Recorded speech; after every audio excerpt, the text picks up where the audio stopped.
Édition, un séminaire sur les opérations de communication de risque et engagement communautaire s'est tenu du mercredi 18 mai au vendredi 20 mai 2022. Il a regroupé les pays de l'Organisation ouest-africaine de santé, OAS. Le but de ce séminaire était le renforcement des capacités et le transfert de compétences entre pays membres. Ami Diarasouba.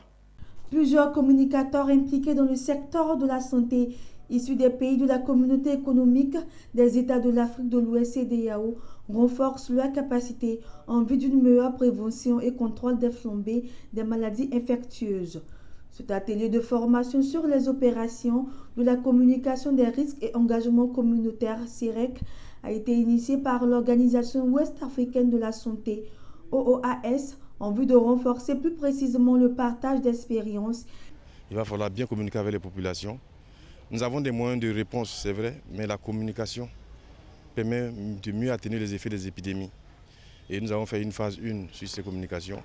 Et nous avons vu que les limites en matière de communication sur les épidémies, l'adhésion des populations au message de prévention, à la vaccination.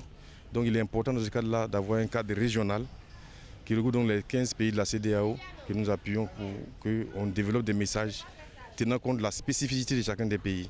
Il s'agit simplement de faire en sorte qu'au niveau de notre espace CEDEAO, on puisse former tous les acteurs de la communication afin de permettre que tous ceux qui vont travailler puissent avoir un bagage commun.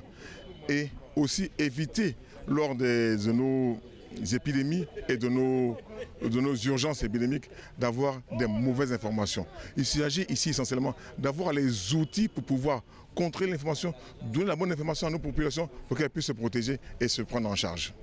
Un système communautaire qui a été bien implanté en Guinée.